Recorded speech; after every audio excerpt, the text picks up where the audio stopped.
Ce que tu laisses entrer dans ton esprit façonne ce que tu deviens. Aujourd'hui, apprends à protéger ton mental et à t'entourer de ce qui t'élève. Tu deviens ce que tu tolères, ce que tu fréquentes, ce que tu entends chaque jour. Chaque mot reçu est une graine dans ton esprit, et ces graines poussent, bonnes ou mauvaises. Alors pose-toi cette question. Qu'est-ce que je laisse pousser en moi? Est-ce que je m'entoure de personnes qui nourrissent ma paix et ma clarté, ou de voix qui sèment le doute, la peur, la comparaison? Le stoïcien le sait, on choisit son entourage comme sa nourriture. Tu ne laisserais pas quelqu'un empoisonner ton assiette, pourquoi laisserais-tu certains empoisonner ton esprit? Le monde est bruyant, les réseaux sont bruyants, les relations superficielles aussi, mais ton esprit mérite la paix. Tu ne peux pas devenir libre si tu laisses n'importe qui y entrer.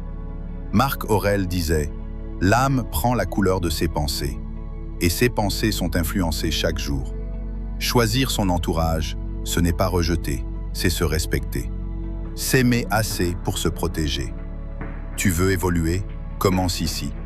Choisis ceux qui te tirent vers le haut, qui croient en toi, qui te challengent avec bienveillance, qui te rappellent que tu peux mieux.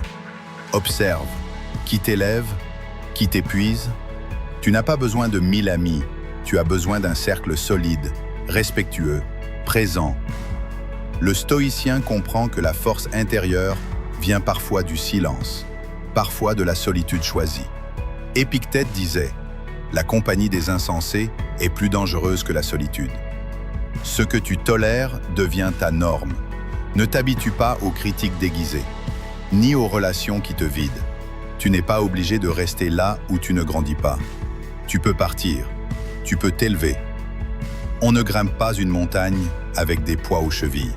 Et parfois, ces poids, ce sont des relations. Faire le tri n'est pas égoïste, c'est de l'hygiène mentale. Ton esprit est un temple, tu n'invites pas n'importe qui à y entrer. Plus tu t'élèves, plus ton cercle se réduit. Et c'est une bénédiction. Ce n'est pas le nombre qui compte, c'est la qualité. Si tu es seul aujourd'hui, vois cela comme une saison, une occasion de te retrouver, de t'écouter, de renforcer ta base. Car c'est en te solidifiant seul que tu attireras, un jour, ceux qui vibrent au même niveau. Tu veux évoluer? Change ton environnement, change tes conversations, change ce que tu tolères. Choisis la paix, choisis la lumière. Tu es le gardien de ton monde intérieur.